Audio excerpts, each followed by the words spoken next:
Welcome to the deep dive. Great to be here. Today, we're going to really get into the world of the Czech Republic's main domestic intelligence agency.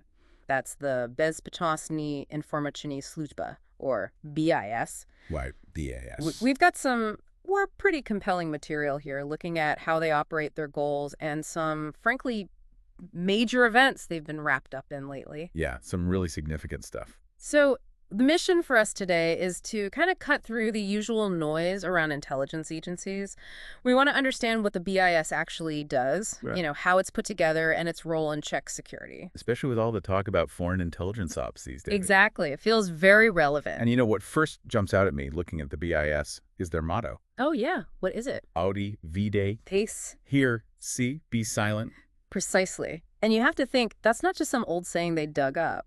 It likely shapes the whole culture there. How so, do you think? Well, it probably influences who they hire, right? People good at observing, being discreet, and their methods, too. Maybe focusing more on long-term intel gathering, less on splashy public actions. Hear, see, be silent. It definitely sets a tone. Okay, so this agency, it wasn't just created overnight in its current form.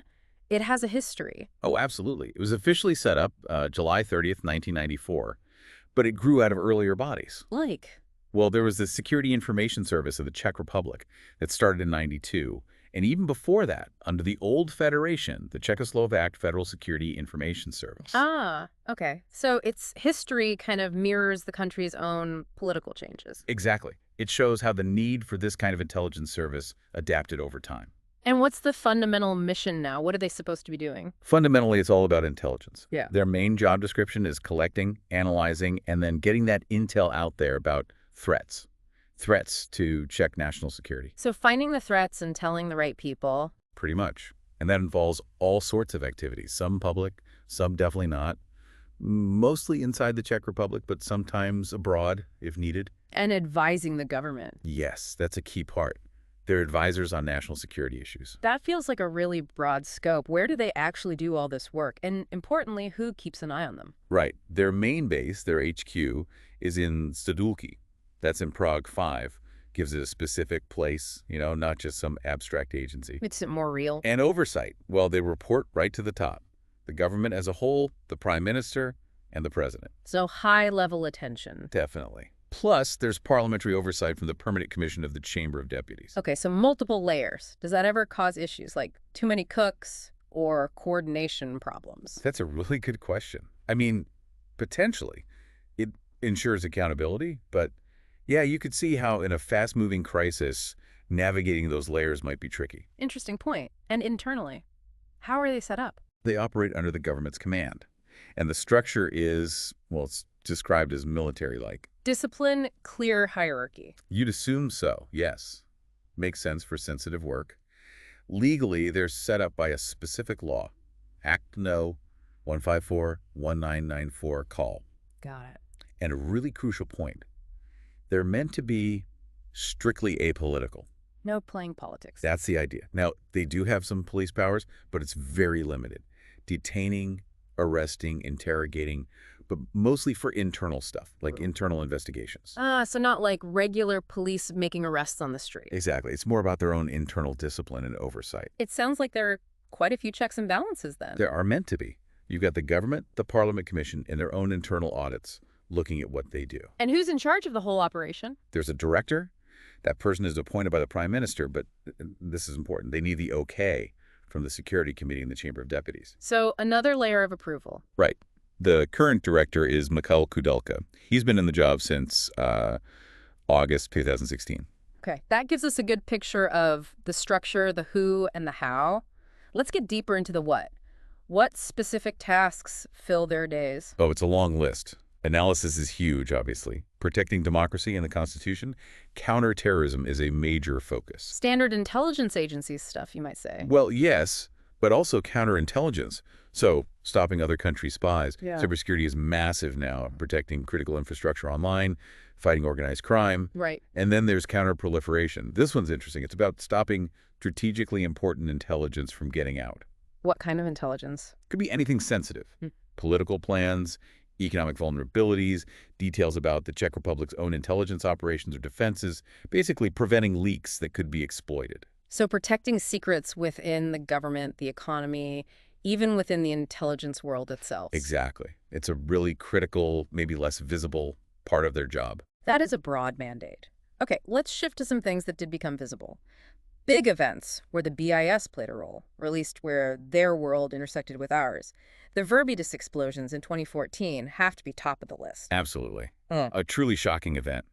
2 huge explosions at ammunition warehouses in Verbidus, October and December 2014. And people died. Tragically, yes. 2 people were killed, and the damage was just enormous. The investigations that followed were, well, explosive in their own right. Because they pointed fingers directly at a foreign power, didn't they? They did. The Czech investigations concluded, pretty definitively, that agents from Russia's military intelligence, the GRU, specifically Unit 21505, were behind it. That's a unit known for less subtle operations. Exactly. Covert, often lethal stuff abroad. The theory is they wanted to stop weapons stored there from getting to Ukraine. Wow. And just to give you a sense of the scale, cleaning up the unexploded ordnance from those blasts took until October 2020. 6 years. 6 years just to clean up. That really drives home the impact. It's a stark reminder of the kind of real-world dangerous threats these agencies are up against. And then, much more recently, 2025, another big revelation involving Russia. That's right. Czech intelligence, the BIS, presumably playing a key role, uncovered another Russian GRU operation. This one involved a Belarusian journalist. What journalist? Natalia Sodliankova. She was identified as basically a key collaborator for the GRU. And what's really striking, maybe alarming, is she'd apparently been active in the Czech Republic since 1999. 1999, that's decades. It's a very long time to be allegedly operating under the radar. What was she supposedly doing all that time? The reports suggest she was publishing content that was directed by the GRU, working with pro-Kremlin groups, and even getting paid in crypto for espionage-related work. Crypto payments. Shows how things evolve. Definitely. It highlights the changing tactics, using digital currencies for these kinds of covert activities. So what happened when this was uncovered? What did the Czechs do? They acted pretty decisively. Sodliankova was expelled. Sanctions were put on her and also on a GRU officer, Alexei Shavrov, believed to be her handler. So a strong message sent. A very strong message. It was seen as a major step up in Czech efforts against Russian influence.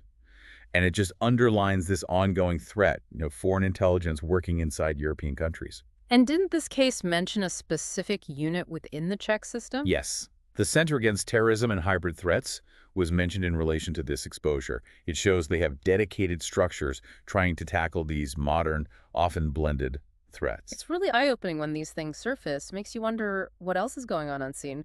Do we have any idea about the size of the BIS staff budget? We have some estimates. They're usually a bit dated. Intelligence agencies aren't exactly publishing detailed org charts. But back in 2019, the estimate was around 1,000 employees. Okay, a decent size. And the budget, as of 2017, was reported around $65 million per year. Gives you a rough idea of the resources involved. Right. So putting this all together for you, the listener, this look at the BIS really does pull back the curtain, doesn't it, on this incredibly complex world of national security. It really does. It shows the kind of constant vigilance needed, the work that goes into protecting a country from threats, internal and external. And those examples of the Verbidus, the GRU journalist case, they aren't abstract.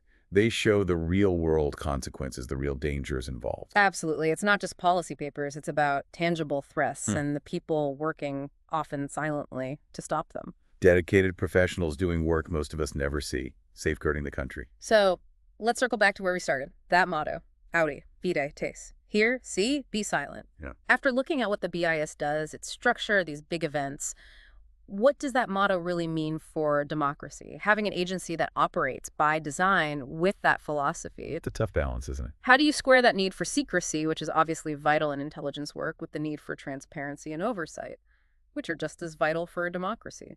That's the fundamental tension. How much silence is necessary and how much openness can we afford? It's a crucial question, definitely something to think about long after we finish up here.